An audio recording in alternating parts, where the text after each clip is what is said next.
Juicer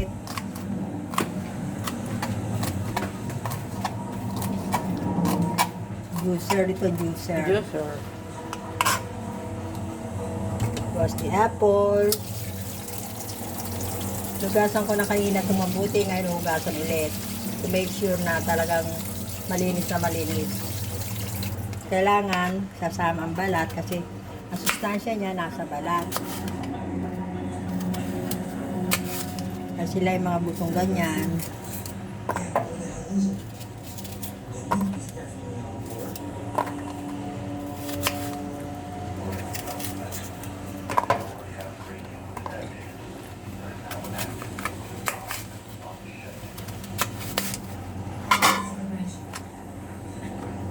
Kasi mga buto kasi hindi maganda yung buto sa pag-inis niya. Kakat mo rin siya ng cubes para madali siya mag-juicer.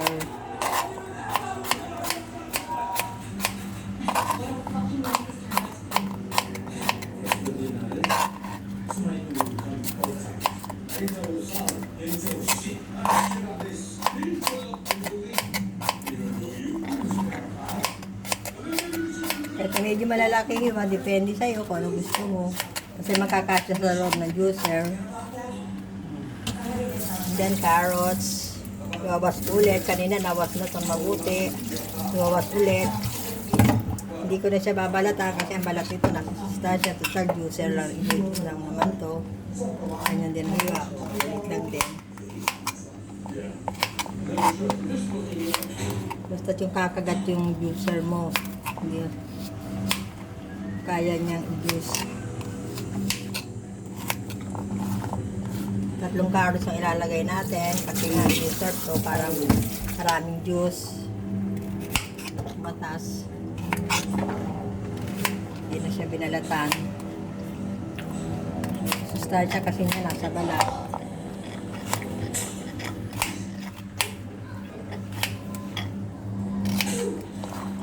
Yan lang siya. Sasama-sama lang siya dyan. Isa pa. 3 carrots yan.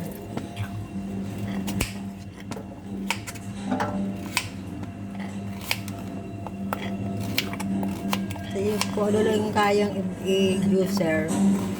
Kung pang heavy yung juicer mo, pwede pa mas malaki dito. Pero kung normal lang, medyo liitan eh. Para hindi magbara. Ito medyo nililiitan ko ng konti. Tapos yung pipino, hugasan ulit. Pero mga nahugasan ko na kanina to. Another wash.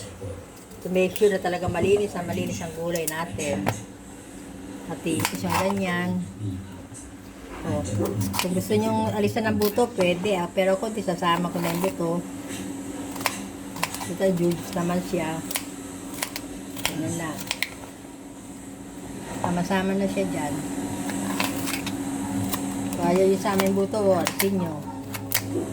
Pero andyan din sa buto yung katas eh.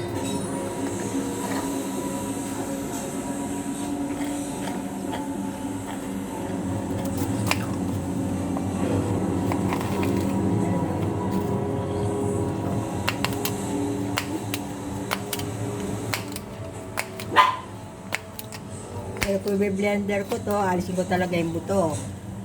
Kaya lang i-juice. Sinama ko na yung buto.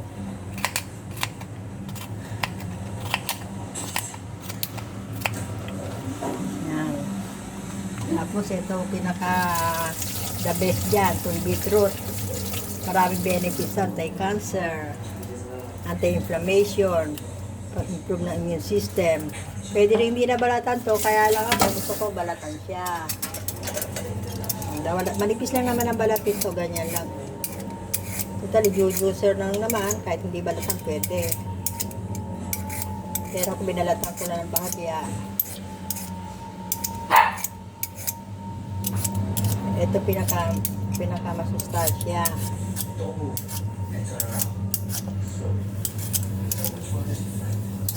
Hugasan lang mabuti, mga gulay at prutas. Para make sure na talagang healthy ang iinumin natin juice. Yan, hugasan pa ulit. O yan. Kasi nasa kulay dito yung sustansya. Super, Kaya sa YouTube yan. super, YouTube. YouTube yan, ito YouTube. super ano to, Vlog. super foods to. Yan, ito pinakamasustansya dyan. Maraming benefits. Ulitin ko ulit, anti-cancer, anti-inflammation, pangdagdag sa immune system, palakas. Okay, ngayon magsisimula na tayo mag-juice. Iyon ko lang itong aking aparatus.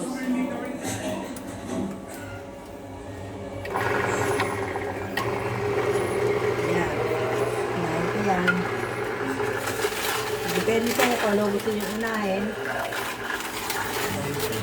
Palitan nyo lang yan yan. Dito. Nang malabas yung juice ko. Dito lumalabas yung mga part bits niya. Doon yung pinakakatas na juice. Basta maliliit ang hiwa, madali siyang juice. Sa malalaki, mahirapan ang juicer. Kaya maliliit ang ginawa ko. Sama-sama siya. Kung ano gusto nyo unahin, depende sa inyo. Salitan. Kasi itong aking juicer, pang heavy to, galing pang abroad kasi ito eh. Dito marami rin nabibili, magagandang klase eh, kaya lang, maghanap kayo mamahalin. Diba, yun ang juice niya oh.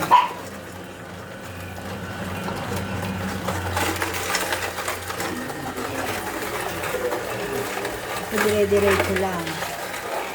Malinis ang kamay ko, nagugas ako, ilang beses na ako nagsabon ng kamay.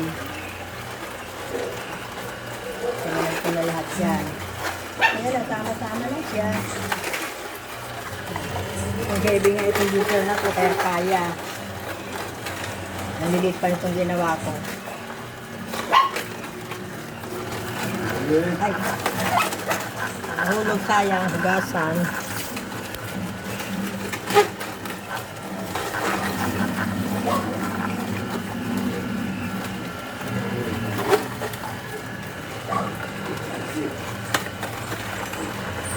Magagawa itong juicer na juice na to, dalawang baso. 2 glass yan, kabisado ko na ito ilang beses na ito nag-juice. Dalawang baso yan. Ayan.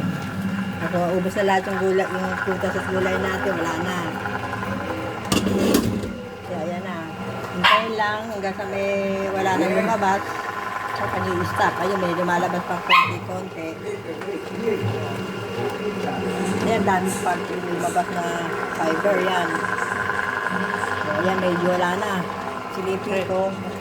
Wala na, papatayin ko na. Pag tingnan niya, dalawang baso magagawa.